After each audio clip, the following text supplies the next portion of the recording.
వాక్యాన్ని మన అద్భుతమైన జీవిత క్షేమాభివృద్ధి కొరకు పరిశీలించడానికి, ధ్యానించడానికి,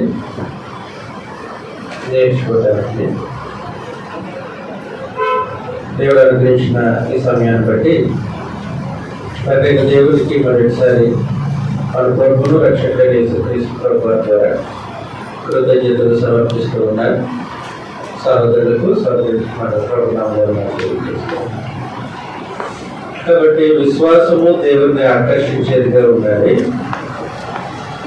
శ్రేష్టమైనటువంటి బలి ఏమైనా అర్పించినట్లుగా దేవుడు అంగీకరించే స్థితిలో అర్పించడము క్రైస్తవుని యొక్క బాధ్యత ఉంది. ఎందుకంటే హెబ్రీ పత్రిక ప్రత్యేకించి 11వ అధ్యాయంలో హేబేలు యొక్క సంగతిని పరమదేవుడు రచించి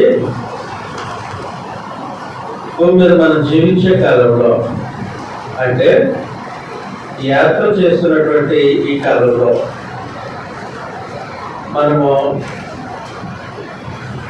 ప్రోక్షింపబడటానికి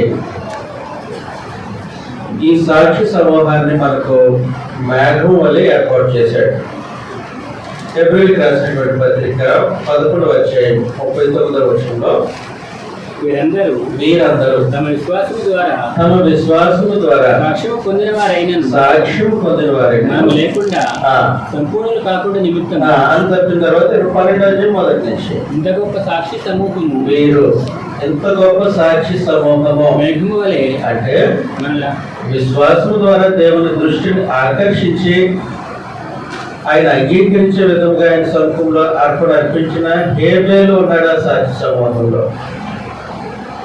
ఎందుకు ఆయన చరిత్ర, ఆయన దేవుని ఎదుట కనబరిచినటువంటి విశ్వాసం మనం ఎందుకు చదవాలి? 2వ వచనంలో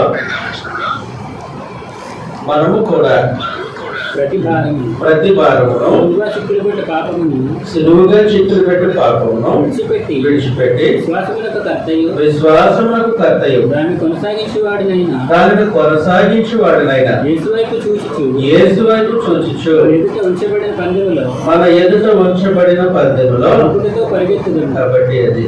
కాబట్టి వారు అరణ్య ప్రయాణం చేసినట్టు, అరణ్య ప్రయాణంలో దేవుడు వారికి సంరక్షణ ఇచ్చినట్టు, పగలు మేఘస్తంభం, రాత్రి అగ్నిస్తంభం, అలాంటి సంరక్షణలో వాళ్ళు నడిచినట్టు నేడు మనము ఈ క్రొత్త నిబంధన జీవితాన్ని, క్రైస్తవ జీవితాన్ని, ప్రభుకు లోపరిచినటువంటి ఈ జీవితాన్ని కొనసాగించడానికి హేబేలు ఆయన అర్పించినటువంటి శ్రేష్టమైన బలి, ఆయన విశ్వాస జీవితం మనకు మేఘంలో ఆవరించింది. మనం అలసిపోకుండా ప్రయాణం. కాబట్టి ఇంకొక ఆయన సంగతి కూడా మనం చూస్తాం. విశ్వాసంతో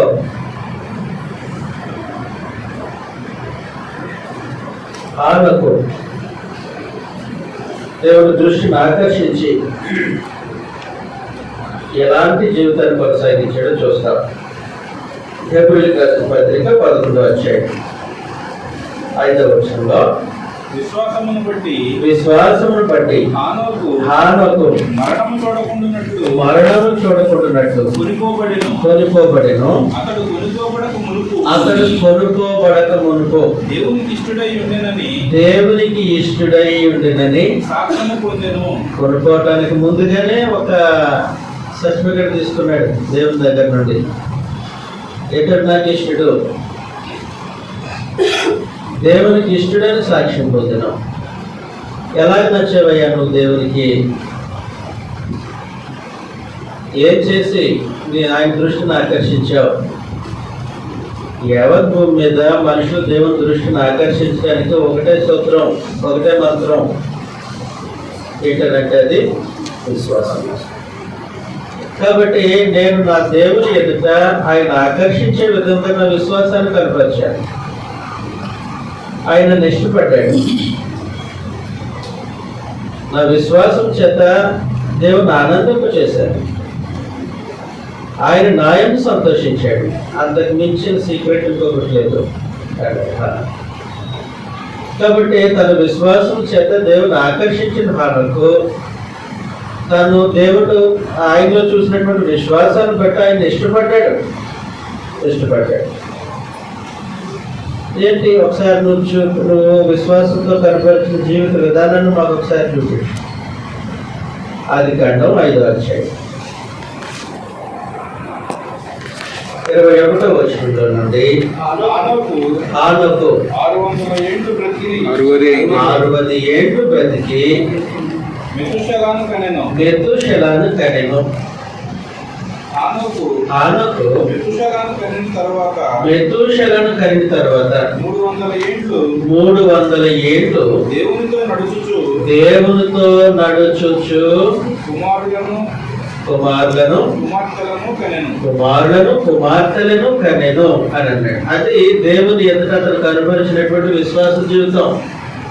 ఏం చేశాడనంటే దేవుని ఆనందింప చేయడానికి కుటుంబాన్ని నిర్లక్ష్యం చేయలేదు.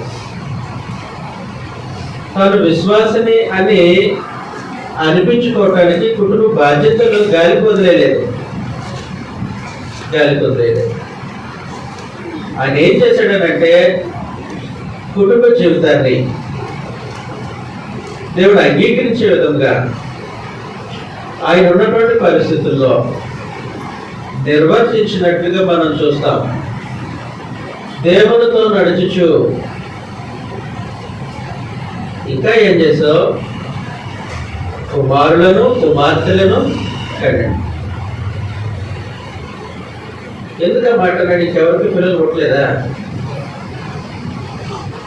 ఒక ప్రక్క దేవునితో నడవడం, ఇంకొక ప్రక్క తన కుటుంబ జీవితంలో సక్సెస్.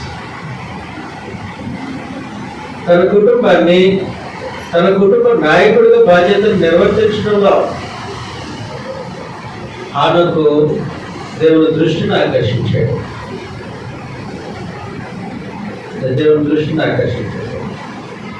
కానీ ఇప్పుడు ప్రార్థన చేయాలి, మీరు అందరూ బయటకు వెళ్ళిపోండి అంటారు. ప్రార్థన చేయాలి, మనం కూర్చుందాం అనే టైపు హానోకు. నేను బైబిల్ చదువుకోవాలి, మీరు అలా చేసి బయటకు వెళ్ళిపోండి అన్నాడు పిల్లల్ని. కలిసి బైబిల్ చదువుతాం అని కూర్చోబెట్టే టైపు. కాబట్టి నేను ఒక్కడే భక్తుని అవుతాను, మిమ్మల్ని వదిలేస్తాను కాదు. దేవునితో తాను నడుస్తూ కుటుంబ జీవితాన్ని కూడా నిర్వర్తించినటువంటి అద్భుతమైనటువంటి వ్యక్తిగా మనం కనబడతాం. కాబట్టి విశ్వాసి ఏం చేస్తాడు అంటే దేవునితో తాను నడుస్తూ తన కుటుంబాన్ని నడిపిస్తాడు.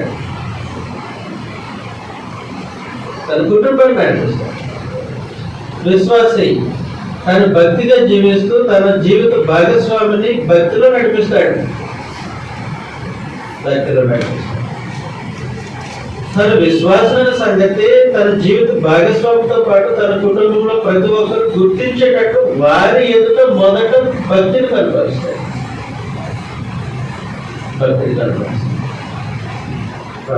సంగతి ఆలోచించాలి. నేను భక్తులు నన్ను మార్కెట్లో వాళ్ళు ఒప్పుకున్నారు, నాకేం ఉపయోగం లేదు. నేను విశ్వాసాన్ని బ్రాహ్మణులు కట్టారు, ఉపయోగం లేదు. నా భార్య చెప్పాలి నా భక్తి ఏంటో, నా పిల్లలు ప్రశంసించారు నా భక్తి ఏంటో. తండ్రి యొక్క భక్తిని ప్రశంసించిన తల్లిదండ్రుల పిల్లలు ఉన్నారు గ్రంథంలో. ఆదికాండం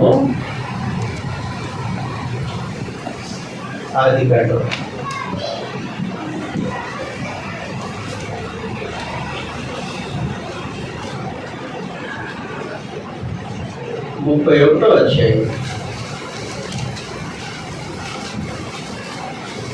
42వ వచనంలో నా తండ్రి దేవుడు అబ్రహాము దేవుడు ఇస్సాకు భయపడిన దేవుడు నా దేవుడే నాకు తోడై ఉండని ఇస్సాకు భయపడిన దేవుడు నాకు తోడై ఉండని నిశ్చయముగా. అది సరే, ఈ మాట ఎవరు చెప్తూ ఉన్నారంటే యాకోబు అంటూ ఉన్నారు. ఇస్సాకు కుమారుడు ఆయన తన తండ్రి గురించి ఏమని చెప్తూ ఉన్నాడంటే, నా తండ్రి దేవుడికి భయపడేవాడు. నీకు ఎలా తెలుసు? నీకెలా తెలుసు? అతను దేవుడికి భయపడడం నేను ఆయనతో పాటు ఉండి చూసిన వాడిని, ఆయనతో పాటు ఉండి చూసిన వాడిని. నటించడం, పిల్లల ముందు, భార్య ముందు నటించడం, నా భక్తిది, ఆయన అంటే నాకు ఉన్నటువంటి భయం ఇది, దేవుడు అంటే నాకు ఉన్నటువంటి విశ్వాసం ఇది అని తన కుటుంబము పసిగట్టేటట్లు, గుర్తించేటట్లు, దానిని బట్టి ఆయనను గౌరవించేటట్లు, అంత మాత్రమే కాదు ఆయనను అనుసరించేటట్లు తన భయాన్ని, భక్తిని, విశ్వాసాన్ని కుటుంబం ఎదుట ప్రదర్శించడం, కుటుంబం ఎదుట ప్రదర్శించడం. అబ్రహాం గురించి మనం చదువుతాం. అని మాట ఒకసారి చదువుతారు, ముందుకెళ్తాం. అబ్రహాము ఆదికాండం 22వ అధ్యాయం, ఆదికాండం 22వ అధ్యాయం 12వ వచనం. అప్పుడు ఆయన ఆ చిన్నవాని మీద చెయ్యి వేయకుము, అతనిని నేనేమీ చేయకుము, నీకు ఒక్కడై ఉన్న నీ కుమారుని నాకియ్య వినతీయలేదు గనుక నీవు దేవునికి భయపడవాడవని ఇందువల్ల నాకు కనబడుతున్నదని. కాబట్టి ఇస్సాకు చూశాడు తన తండ్రిని, ఈ దేవునికి మాత్రమే భయపడతాడు, దేవునికి విధేయత చూపుతాడు, ఆయన ఎంతో విశ్వాసం ఉంచాడు. ఎంత విశ్వాసం ఉంచాడనంటే దేవుని యొక్క ఆజ్ఞలు, ఆయన ఎంత విశ్వాసము. ఒక పక్కన ప్రాణం కట్టెల మీద పడుకున్నటువంటి ఇస్సాకు తండ్రి యొక్క భక్తి ఎలాంటిదో గుర్తించి మౌనం వహించాడు. అక్కడ ఇద్దరు వెళ్ళారు 10 వారిని కూర్చేసి మోరే కొండపైకి ఇద్దరు వెళ్ళారు.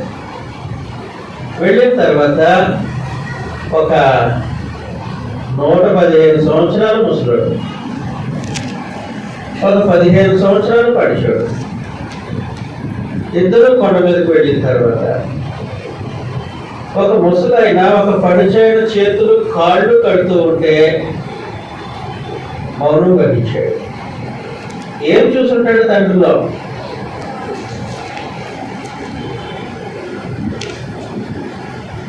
అబ్రహాము తన కుమారుని ఎదుట ఎలాంటి భక్తిని ప్రదర్శించుంటాడు? దేవుని ఆజ్ఞను నా తండ్రి పాటిస్తూ ఉన్నాడు, నేను తిరస్కరించకూడదు.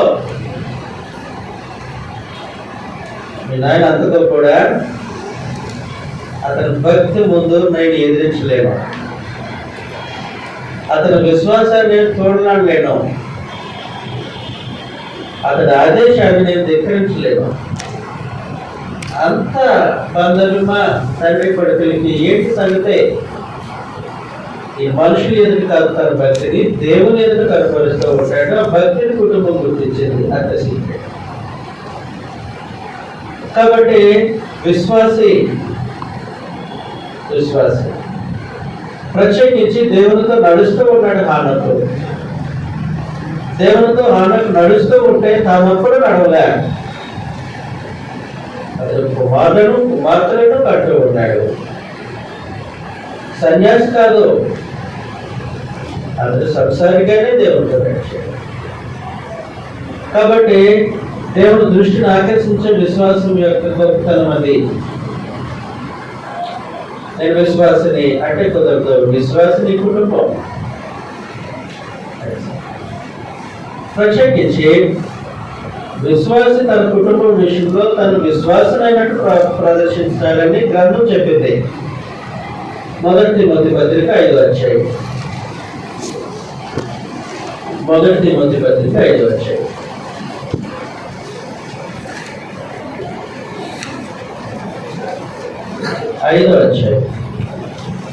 అయితే 5వ అధ్యాయం 8వ వచనం. స్వకీయులు కుటుంబం ఎవడైనను స్వకీయులను విశేషముగా తన ఇంటి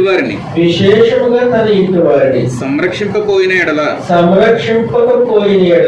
వాడు విశ్వాస త్యాగం చేసిన వాడై అవిశ్వాసి కన్నా చెడ్డవాడి ఉండును. కాబట్టి ఇక్కడ 3 ర్యాంకులు: విశ్వాసి, అవిశ్వాసి, అవిశ్వాసి కన్నా చెడ్డవాడు. విశ్వాసి క్రీస్తు సంఘంలో ఉంటారు, అవిశ్వాసి లోకంలో ఉంటారు. అవిశ్వాసి కన్నా చెడ్డవాడు ఎక్కడ ఉంటాడు?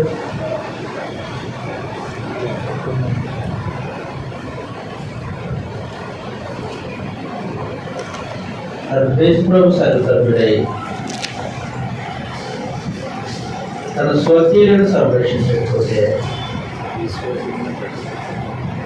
తర్వాత ఇంకొక మాట్లాడాడు, తన ఇంటి వారిని సంరక్షించకపోతే, విశేషంగా తన ఇంటి వారిని సంరక్షించకపోతే కదా విశ్వాస త్యాగం చేసిన వాడు. విశ్వాస త్యాగాన్ని చేసిన వాడు అంటే విశ్వాసాన్ని గాలికి వదిలేశాడు, ఇంకా మరలా తీసుకోవడానికి అవకాశం లేకపోయాడు, త్యాగం చేసేసాడు. విశ్వాస త్యాగం చేసిన వాడు అవిశ్వాసకైనా చెడ్డవాడే. కాబట్టి నేను విశ్వాసాన్ని కరెక్ట్. విశ్వాసము, నీ విశ్వాసం దేవుడిని ఆకర్షించేది అయిందా? నీ విశ్వాసాన్ని బట్టి దేవుడిని ఇష్టపడుతున్నాడా? అలా ఇష్టపడాలంటే ఒకసారి హానోకు చూడు ఏం చేశాడు. అతను దేవునితో నడిచాడు, తన కుటుంబాన్ని సంరక్షించాడు, కుమారులను కుమార్తెలను కట్టాడు, కుటుంబ బాధ్యతలు విస్మరించలేదు.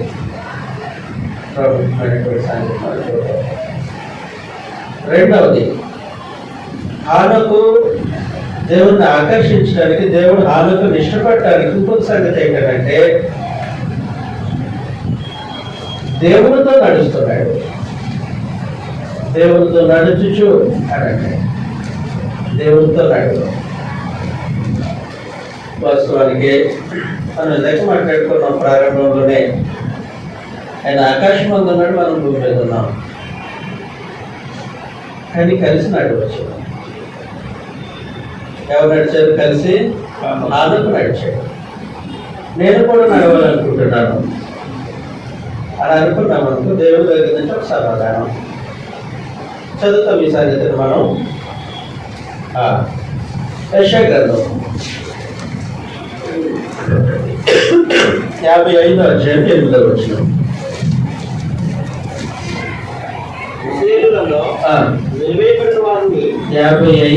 నా తలంపులు మీ తలంపులు వంటివి కావు, మీ త్రోవలు నా త్రోవలు వంటివి కావు. కాబట్టి నా తలంపులు మీ తలంపులు వంటివి కావు, నా త్రోవలు మీ త్రోవలు వంటివి కావు. ఇదే యెహోవా వాక్కు. ఇదే యెహోవా వాక్కు అండి. ఆకాశం. కాబట్టి ఒకటి మనం గమనించాలి, దేవునితో నడవాలనంటే మనం నడిచే త్రోవ, ఆయన నడిచే త్రోవ ఒకటైతేనే జరుగుతుంది. ఆయన చెప్పాడు, నా త్రోవలు వేరు, మీ త్రోవలు వేరు. నేను ఏర్పరచుకొని నడుస్తున్న త్రోవ ఒకటి, మీరు సొంతంగా ఏర్పాటు చేస్తున్న త్రోవలు వేరు. కాబట్టి నా త్రోవలు వేరు, మీ త్రోవలు వేరు. అంతేకాదు, నా తలంపులు వేరు, మీ తలంపులు వేరు. కుదురుతుందంటావా? ప్రశ్న. కుదురుతుందంటావా? మనం కలిసి నడవడం. తర్వాత సంగతి దానియేలు గ్రంథం 4వ అధ్యాయం 37వ వచనంలో ఇలాగూ నేను పరలోకపు రాజు యొక్క కార్యములన్నీ సత్యములను, ఆయన మార్గములు, ఆయన కార్యములు సత్యమును, ఆయన మార్గములు న్యాయమునై ఉన్నవని అది సత్యం. ఆయన ఒకసారి గుర్తించాడు, ఆయన మార్గంలో న్యాయమైనది. ప్రకటన గ్రంథంలో కూడా ఇలాంటి సంగతిని మనం చూస్తాం. ప్రకటన గ్రంథం 15వ అధ్యాయం 3వ వచనంలో ప్రకటన 15:3. వారు ప్రభువా దేవా సర్వాధికారి నీ క్రియలు ఘనమైనవి ఆశ్చర్యమైనవి యుగములకు రాజా నీ మార్గములు న్యాయములను సత్యములునై ఉన్నవి. కాబట్టి మనుషులు వ్యత్యాసాన్ని గమనించాలి. దేవుడితో నడవటానికి ఆయన మార్గం ఎలాంటివి, మన మార్గం ఎలాంటిది. ఆయన మార్గము న్యాయమైనది, మరి నువ్వు నడిచే మార్గం న్యాయం లేదు మనకు. కాబట్టి ఆలోచన చేయాలి. ఈ మార్గం విడిచే మార్గంలో వెళ్ళాలి అని తలపు మొదలెట్టాలి. తర్వాత హబక్కూకు గ్రంథం 14:9 హబక్కూకు కాదు, హోషే కాదు, చదువుతాడు. హోషే 9:9 ఇశ్రాయేలు నీ సహాయకర్తనకు నాకు నీవు విరోధివై నిన్ను నీవే నిర్మూలన చేసుకొనిచున్నావు. నీ పట్టణములలో దేని యందును ఈ సంగతులు వివేచింతురు, బుద్ధిమంతులు వాటిని గ్రహింతురు. యెహోవా మార్గములు చక్కనివి. ఆయన మార్గములు నా త్రోవలు నీ త్రోవలు అంటే కరెక్ట్. మరి నీ త్రోవలు ఎలాంటివి? అవి న్యాయమైనవి. నీ త్రోవ ఎలాంటిది? అది చక్కనిది. మరి ఇప్పుడు నేను నడుస్తున్న మార్గం అలాంటిదా? కాదు, ఎప్పటికీ కాదు. కాబట్టి మనుషులకు ఆలోచనకు రావాలి. ఆయనతో పాటు నడవాలంటే ఆయన మార్గంలోనే నడవాలి తప్ప ఆయన మన మార్గంలోనికి రాడు. మరి ఆయనతో నడవాలనంటే మనం ఆయన మార్గంలోనికి వెళ్ళాలి. కుదిరే పని కదా. మీ త్రోవలు వేరు, మా త్రోవలు వేరు. ఆ మార్గంలో న్యాయమైనవి. అయ్యా నేను కూడా న్యాయమైన మార్గంలో నడుస్తాను. నా త్రోవలు చక్కనివి, దాంట్లో నడవాలని నా కోరిక. అలాగైతే నువ్వు నాతో సమయపడాలి. నన్ను ఇబ్బంది పెట్టకూడదు. నా త్రోవలో నడుస్తూ నన్ను ఇబ్బంది పెట్టకూడదు. నాతో సమ్మతి కలిగి నేను నడిచే మార్గంలోనే నువ్వు నడవాలి. అప్పుడు మన ఇద్దరం కలిసి నడవటానికి వీలుంటుంది. నీకు అంగీకారమా? నాకు అంగీకారమనండి అన్నాడు. ఎవరు? కాబట్టి నడక ప్రారంభించారు. మెతుషల 60 సంవత్సరాలకు మెతుషల పుట్టాడు. నడక ప్రారంభించాడు. మరి ఎప్పుడు నుంచి ప్రారంభించాడు నాకు తెలియదు, కానీ కొనసాగుతూ ఉన్నది నడక. ఇద్దరు సమ్మతి పొంది నడవడం ప్రారంభించారు. సమ్మతి లేకుండా ఒకే మార్గంలో ఇద్దరు కలిసి నడవడం కష్టం, సాధ్యం కాదు. ఆమోసు గ్రంథం 3వ అధ్యాయం 3వ వచనంలో సమ్మతి పడకుండా ఇద్దరు కూడి నడవగలుగుతారా? నడవడం సాధ్యం కాదు. కాబట్టి ఇప్పుడు ఆమెకి ఏం చేశాడంటే దేవునితో సమ్మతి పడ్డాడు. నీ మార్గంలో న్యాయమైనవైతే ఆ మార్గంలోనే నడుస్తాడు. నా కొరకు సొంత మార్గాలు, సొంత ఆలోచనలు ఏమి ఉండవు. అలాగైతే నువ్వు నాతో సమ్మతి పడితే కలిసి నడుస్తావు. నడక ప్రారంభించారు, నడుస్తూనే ఉన్నారు. ఎన్ని సంవత్సరాలు? 300 సంవత్సరాలు దేవుడితో సమ్మతి పొంది నడిచినటువంటి వ్యక్తి విశ్వాసం. అది దేవుని దృష్టిని ఆకర్షించిన విశ్వాసం. ఆనందను దేవుడు ఇష్టపడటానికి కారణమైన విశ్వాసం అది. కాబట్టి ఆయనతో సమ్మతి పొంది ఆయనతో నడుస్తావు. ప్రాముఖ్యమైన సంగతి ఏంటంటే దేవుడు ఆయన వెలుగై ఉన్నాడు. ఆయన వెలుగులోనే నడుస్తాడు. యోహాను సువార్త 1వ అధ్యాయం. యోహాను మొదటి పత్రిక 1వ అధ్యాయం 6వ వచనంలో నుండి మేము ఆయన వల్ల విని మీకు ప్రకటించు వర్తమానమేమనగా దేవుడు వెలుగై ఉన్నాడు, ఆయన యందు చీకటి ఎంత మాత్రము లేదు. ఆయన యందు చీకటి ఎంత మాత్రమును లేదు. ఆయనతో కూడా సహవాసము గలవారమని చెప్పుకొని చీకటిలో నడిచిన ఎడల, అదిగోండి ఆయన యందు చీకటి లేదు, ఆయన వెలుగై ఉన్నారు. వెలుగై ఉన్నారనంటే ఆయన స్వభావము అది, ప్రత్యేకించి ఆయన ప్రేమ, ఆయన పరిశుద్ధత, ఆయన నీతి అది. కాబట్టి ఆయనతో పాటు సమ్మతి పొంది నడవాలనంటే మనము కూడా వెలుగులోనే నడవాలి. ఆయన మన మార్గంలోనే రాడు, వచ్చే పరిస్థితి లేదు. మనము ఆయనతో పాటు నడవాలంటే ఆయన నడిచే త్రోవలోకి వెళ్ళాలి. ఆయన వెలుగై ఉన్నాడు, వెలుగులో నడుస్తాడు. ఆయన మార్గంలో న్యాయమైనది, అవి చక్కనివి. కాబట్టి విశ్వాసి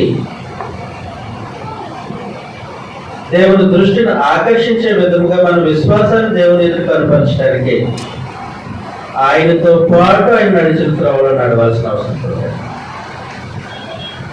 చీకటి ఎంత మాత్రం లేదు ఆయనలో. మనలో చీకటి ఉంటే నాకు కుదురుతుందా? కుదరదు. మనం చీకటిలో నడిస్తే కుదురుతుందా? కాబట్టి సంగతి చెప్పాడు. 7వ వచనం మనం చదివితే, అయితే ఆయనతో కూడా సహవాసము గలవారమని చెప్పుకొని చీకటిలో నడిచిన ఎడల మనం అబద్ధమాడుచు సత్యమును జరిగింపకుందుము అని చెప్పి సత్యమును జరిగింపకుందు.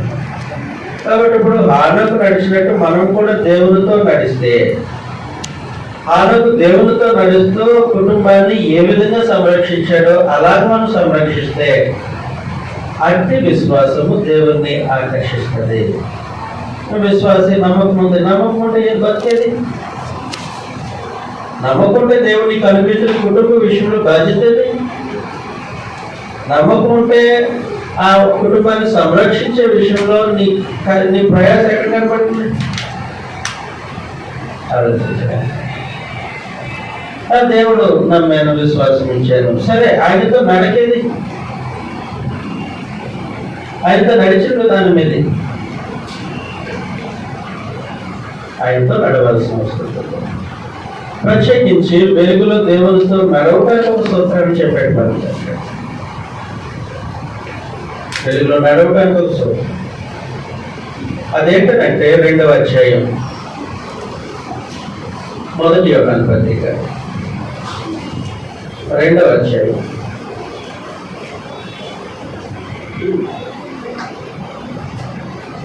9వ వచనంలో నుండి, వెలుగులో ఉన్నానని చెప్పుకొనుచు తన సహోదరుని ద్వేషించువాడు ఇప్పటి వరకును చీకటిలోనే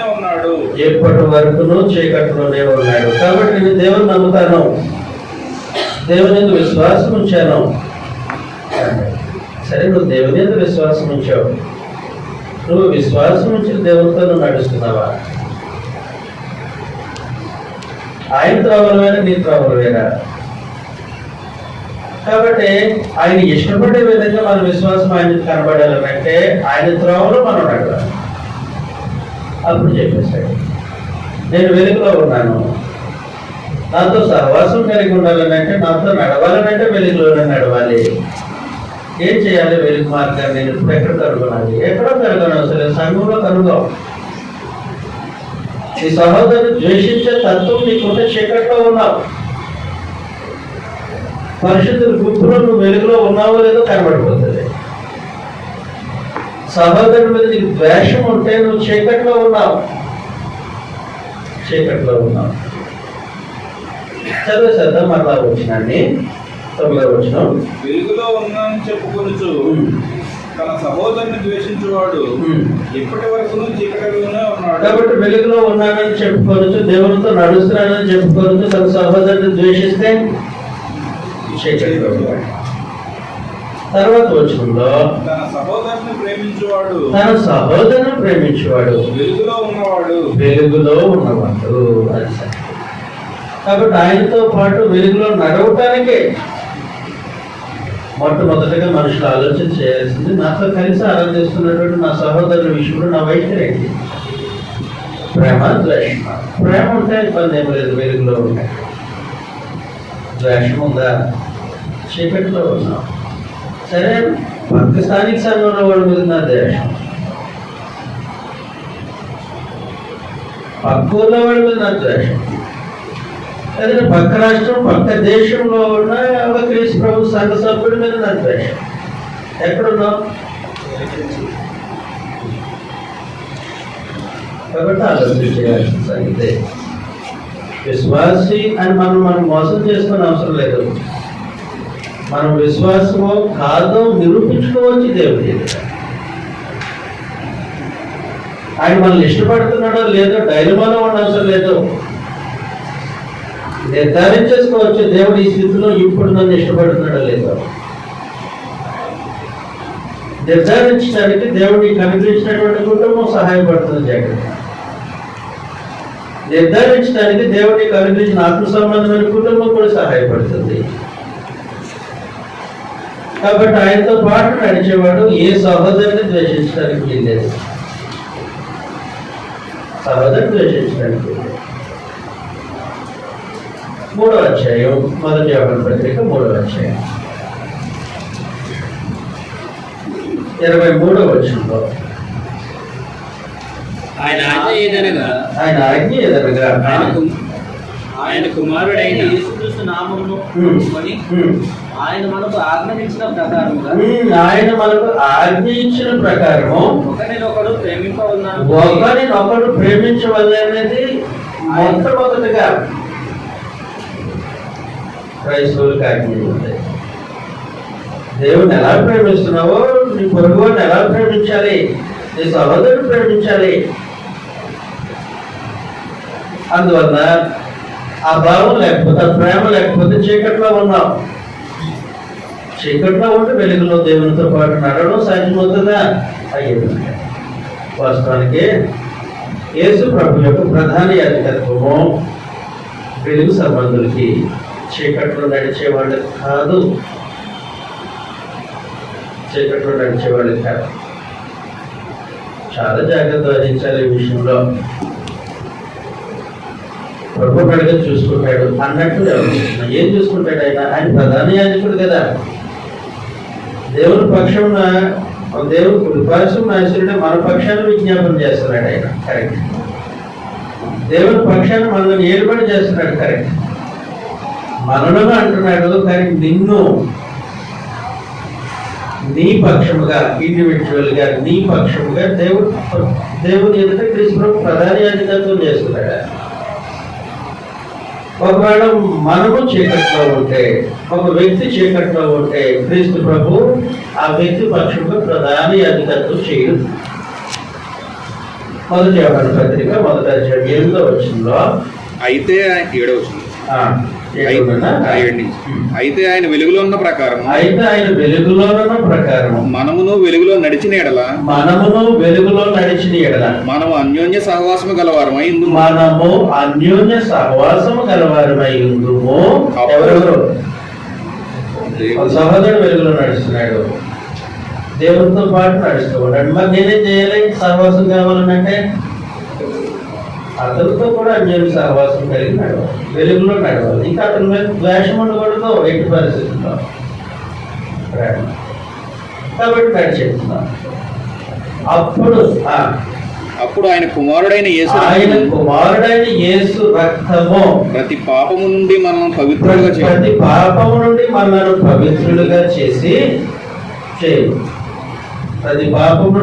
పవిత్రులుగా చేయాలి. ఎప్పుడు మనము వెలుగులో నడిచేయాలి. అంటే అన్యోన్య సహవాసం కలిగి ఉండేది. ఎవరితో అన్యోన్య సహవాసం? సహోదరుతో అన్యోన్య సహవాసం కలిగి ఉంటాడు. అప్పుడు యేసు ప్రభు రక్తం మన పాపం నుండి బాప్తిస్మం కడిగేసింది కదా. మళ్ళా అవసరమా? బాప్తిస్మం పొందినప్పుడు క్రీస్తు ప్రభు రక్తం మన పాపములను కడిగింది వాస్తవం. అప్పటి వరకు జరిగిన ప్రతి దోషము కడిగిపోయబడింది. ఇంకా తర్వాత కడిగి ముత్యం మన బతుకు. ఆయన కడిగాడు కానీ ముత్యంలో లేం మనం. నేనన్నమాట అది గ్రంథం 1 యోహాను పత్రిక 1వ అధ్యాయం. మనము పాప 8వ 1 యోహాను పత్రిక 1వ అధ్యాయం 9వ వచనంలో మెరుగులించదు. మనము పాపము లేని వారమని చెప్పుకునే ఎడల మనలను మనమే మోసపుచ్చుకుందుము, మరియు మనలో సత్యముండదు. కాబట్టి మనము అని మాట్లాడుతూ ఉన్నది పరిశుద్ధపరచబడిన వారే, కానీ పూర్తిగా నడక తెలిసిన వాళ్ళు కాము. దేవుని రాజ్యపు వాతావరణాన్ని సంపూర్ణంగా వంట పట్టించుకున్న వాళ్ళని కాము. వంట పట్టిన కానీ దేవుని యొక్క న్యాయమైన చట్టంలో ఆయన ఆజ్ఞను అతిక్రమించి ప్రవర్తించిన ప్రతిసారి దోషమవుతాం. అంటే పాల్పడతాం. నేను చాలా బడులు చూశాను అక్కడ. ఇటు కూడా ఉన్నాయి, ఇటు కూడా ఉన్నాయి. ఇవన్నీ మీరు వేసుకొచ్చినవే అనుకుంటున్నా. ఇందులో లైసెన్స్ ఉండి బండి నడిపినవాడు ఎంతమంది ఉన్నారు కదా? మీరు మీ మనసులో రైట్. గవర్నమెంట్ ఆదేశాల ప్రకారం హెల్మెట్ ధరించుకోకుండా వచ్చిన వాడు ఎంతమంది? 3. ఎప్పుడు ట్రాఫిక్ రూల్ అతిక్రమించకుండా నేటి వరకు బండి నడిపినవాడు ఎంతమంది?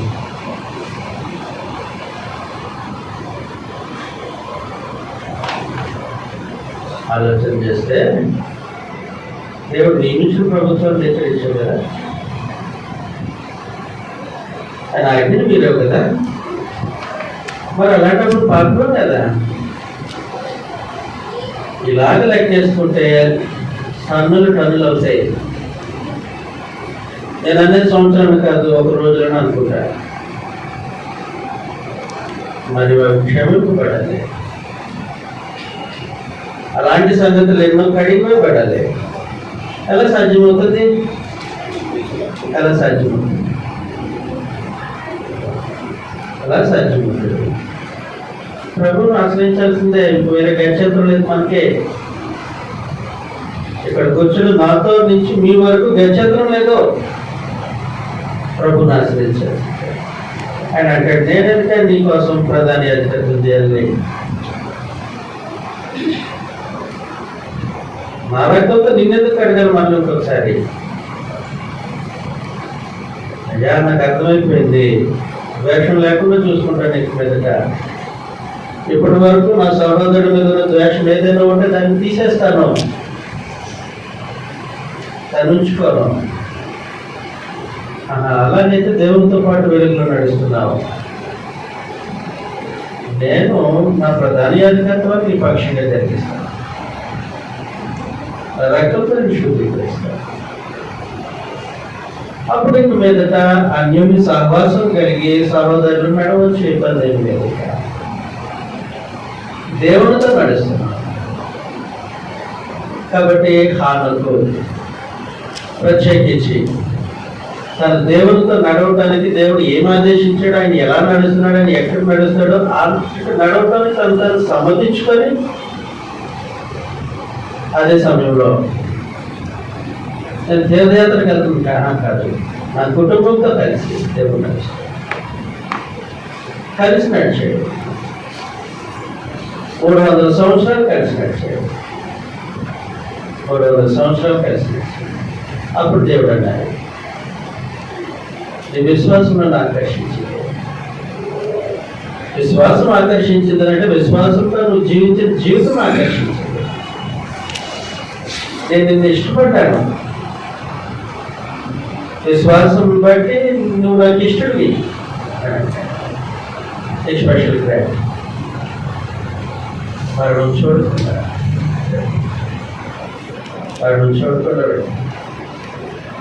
ఆమెకు భౌతికమైన మరణం రుచి చూడకుండా వెళ్ళడం. మనం రెండవ మరణం రుచి చూడకుండా వెళ్ళాల్సిన అవసరం. అందుకొరకు దేవునితో సహవాసం కలిగి ఆయనతో విశ్వాసం కలిగి నడవాల్సిన అవసరం. ప్రకటన గ్రంథం.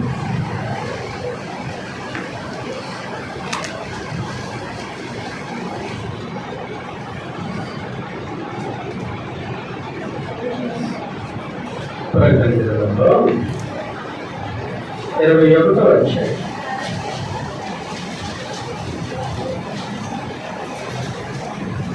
7వ వచనంలో నుండి మరణం రుచి చూడకుండా మరణం నుంచి దాటి వెళ్ళటానికి ఇక్కడ మాట్లాడుతూ ఉన్నాడు. జయించేవాడు వీడిని స్వతంత్రించుకొనును. అతను నాకు కుమారుడైన పిరికివారును, అవిశ్వాసులను, అసహ్యులను, నరహంతకులను, విచారులను, మాంత్రికులను, విగ్రహాలను, అబద్ధకి వందలు, అగ్ని దండంలో మండు, కుండంలో పాల్గొనదు. ఇది రెండవ మరణం అని చెప్పి. కాబట్టి ఆమెకు తాను దేవునితో నడిచి దేవునికి ఇష్టడుగా ఉండి విశ్వాసాన్ని దేవుని ఎదురు ప్రదర్శించి మరణం చూడకుండా వెళ్ళినట్టు మనకు అవకాశం ఉంది. దేవునికి ఇష్టడుగా విశ్వాసంతో ఆయన ఆనందింప చేసి రెండవ మరణం చూడకుండా వెళ్ళవచ్చు. రెండవ మరణం చూడకుండా వెళ్ళవచ్చు. వాస్తవం సంగతి మరలా అంటున్నాను, మరణము రెండవ మరణం చూడకుండా వెళ్ళటానికి సహోదరుడు చాలా ప్రాముఖ్యమైన వాడు.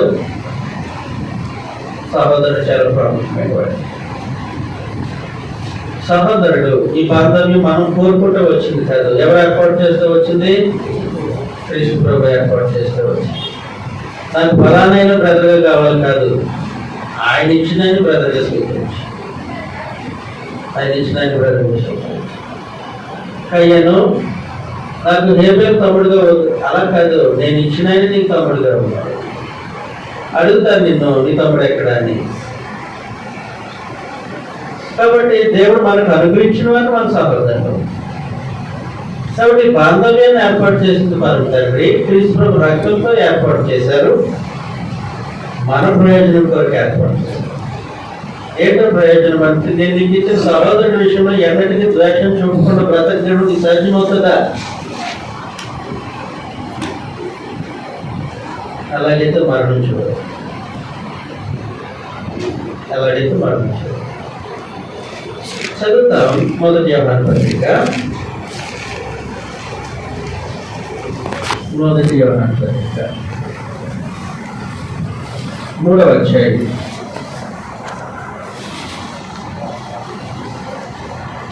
13వ వచనంలో నుండి, సహోదరులారా లోకము మిమ్మల్ని ద్వేషించిన ఎడల ఆశ్చర్యపడకుడి,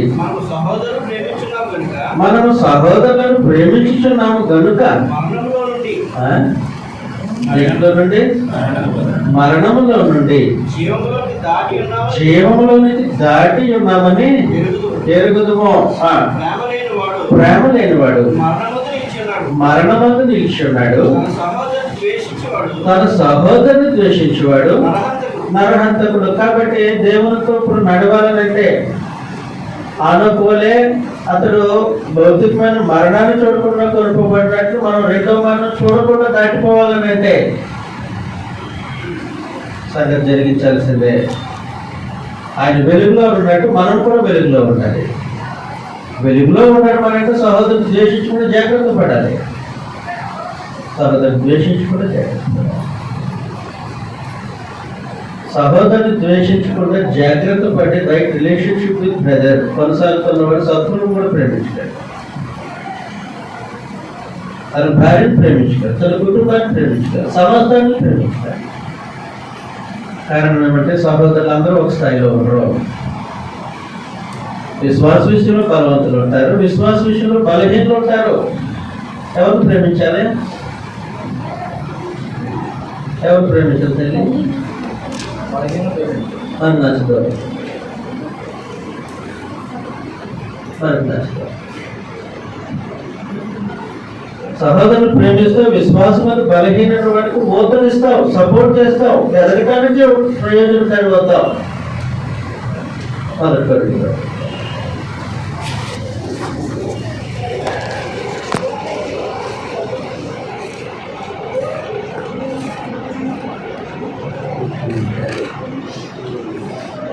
గలతీయులకు రాసినటువంటి పత్రిక 6వ అధ్యాయం 1వ నుండి. సహోదరులారా, ఒకడు ఏ తప్పిదంలోనైనను చిక్కుకుని ఎడల ఒకడు ఏ తప్పిదములోనైనను చిక్కుకొని ఎడల ఆత్మ సంబంధులైన మీలో ప్రతివాడు ఆత్మ సంబంధులైన మీలో ప్రతివాడు తానును శోధింపబడునేమో అని తానును శోధింపబడునేమో అని తన విషయమై చూచుకొనుచు తన విషయమై చూసుకోవచ్చు. సాత్వికమైన మనసుతో అట్టి వాణిని మంచి దారికి తీసుకుని రావాలి. మంచి దారికి తీసుకురావాలి. ఏముంటే తీసుకొస్తాం? ప్రేమ ఉంటే, ద్వేషం లేకపోతే, ఆ వ్యక్తి పైన ద్వేషం లేకపోతే తీసుకొస్తాం. ఆ వ్యక్తి పైన ద్వేషం ఉంటే అది వేరే రకంగా ఉంటుంది. కాబట్టి ఏదో తప్పుదలో చిక్కుకున్నాడు, ఎప్పుడు చిక్కుకుంటాడని ఎదురు చూడడం కాదు. ఎప్పుడు చిక్కుకుంటాడా కడిగి పడేద్దాం, ఎప్పుడు చిక్కుకుంటాడు పంచాయతీకి లాగేద్దాం కాదు. అంత ద్వేషం పలికినది ఆయన. తప్పుదలో చిక్కుకున్నాడా వెళ్ళు. మొదట నువ్వు ఒడ్డు నిలబడు, గట్టిగా నిలబడు. ఆ తర్వాత తప్పు చిక్కుకున్న వాడిని రక్షించు. నేను కూడా అందులోకి దిగి రక్షిస్తానంటే కుదరదు. కాబట్టి ఇలాంటి సంగతి ఉంది తప్పుదలలో చిక్కుకున్న వాడి విషయంలో. మరి బలహీనుడి విషయంలో రోమిలికి రాసిన పత్రిక 15వ అధ్యాయం 1వ వచనం నుండి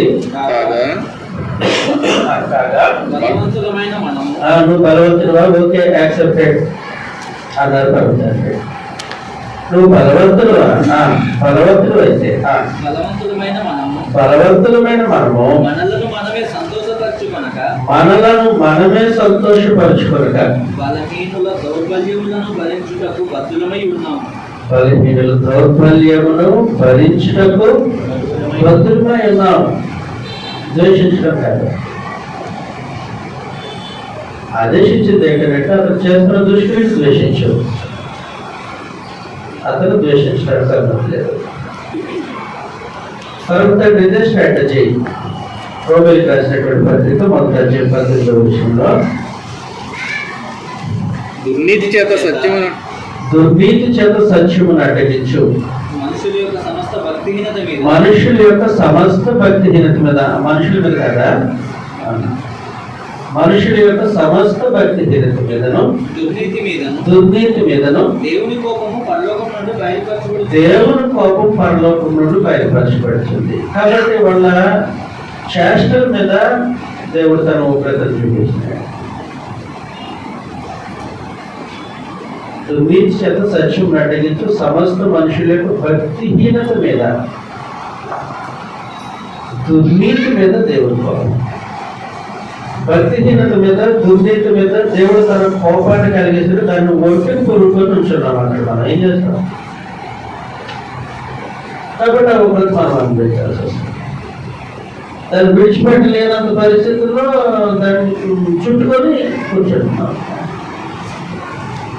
కాబట్టి దేవుడు కోపం వచ్చినప్పుడు, ఉగ్రత వచ్చినప్పుడు సుధముగా మనం పట్టిన పరిస్థితి ఏర్పడుతుంది. కాబట్టి దేవుడు తన చర్యను ద్వేషిస్తున్నాడు. కాబట్టి సహోదరుని విషయంలో అతని చర్యను ద్వేషించి అతను కాదు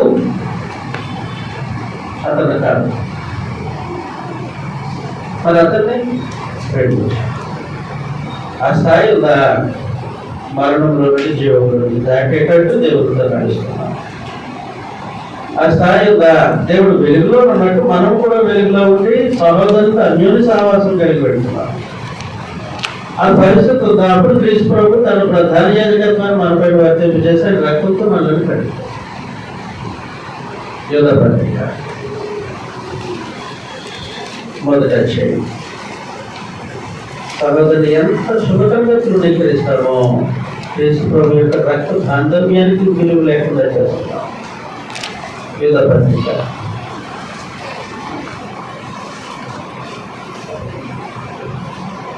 ఒకటో అధ్యాయం ఉంది 22వ వచనంలో సందేహపడే వారి మీద కనికరం చూపుడి. అది సందేహపడే వారి మీద కనికరం చూపి ఇంకంటే డౌట్ లేదండి కాదు, ఆయన మీద కనికరం చూపి నివృత్తి సందేహపడే వాడి మీద కనికరం చూపుడి.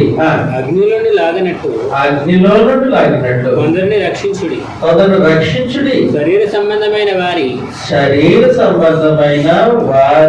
అపవిత్రమైన ప్రవర్తనను ఏ మాత్రము అతని ప్రవర్తన ఒప్పుకోవద్దు. అంతేగాని అతను ద్వేషించమని కాదు, అతను తృణీకరించమని కాదు, కారణం ఏంటంటే అతను నా సహోదరుడిని మేలు కోరుకోలేదు, దేవుడు ఏర్పాటు చేశాడు. నాకు విశ్వాసం లేదు అని అన్నాం అనుకో, బలహీనుడా అయినా సరే భరించు.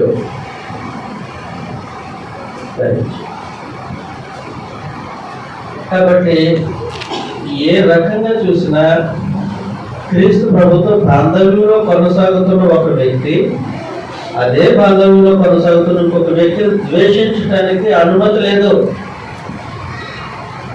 అతని దృష్టిని ద్వేషించు, ఏమాత్రం ఒప్పుకోవద్దు. చేసే పనిని ఎక్కడ చేయదు, అసలు ఒప్పుకోవద్దు. కానీ నీ బాధ్యతగా అగ్నిలో నుండి లాగిన. కాబట్టి ఇలాంటి పరిస్థితుల్లో ఈ బాంధవ్యాన్ని ఏర్పాటు చేసిన తర్వాత ఆనందం మనం చూపించి ఇలా నడవడం సాధ్యమవుతుందా? నడిచివాడు నడలేదా అన్నారు. కాబట్టి నేను విశ్వాసం కలిగి ఉన్నాను, నేను విశ్వాసిని చెప్పుకోవడంతో అయిపోదు. దేవుడు ఇష్టపడేటట్లుగా నీ విశ్వాసం దేవుని ఆకర్షించిందా? అది ప్రశ్న. మొదటగా మనం చూసాం ఒక ఆయన గురించి, ఎవరంటే ఆయన విశేషం ఏంటి? ఆయన అర్పించే బలి దేవుని ఆకర్షించింది. మన విశ్వాసం మనం అర్పించే బలి మన విశ్వాసాన్ని బట్టి దేవునికి అంగీకారంగా ఉంటుందా? అది మొదటి సందేశం. ఆ తర్వాత సెషన్లో దేవునితో నడవడం. మన విశ్వాసము దేవుడు ఇష్టపడేటట్టుగానే ఉందా? అది సరిపోతుంది. ఇష్టపడేటట్టుగా ఉండాలంటే ఆయనతో నడవాలి, వెలుగులో నడవాలి, ఆయన న్యాయమైన మార్గంలో నడవాలి. నేను వస్తారా నా సంబంధం లేదు, నేనైతే నడుస్తాను అని కాదు. ఈ కుటుంబాన్ని సంరక్షిస్తుంది, కుటుంబ బాధ్యతలు నిర్వర్తిస్తున్నారు. మన భక్తులు మనట్టు మన విశ్వాసము మొదటిగా మన ఇంటి వారి ఎడల ప్రదర్శింపబడాలి. అలాగే నడిస్తే అలాంటి విశ్వాసాన్ని బట్టి దేవుడు ఇష్టపడ్డాడని ప్రభువులో మనం చూసాం.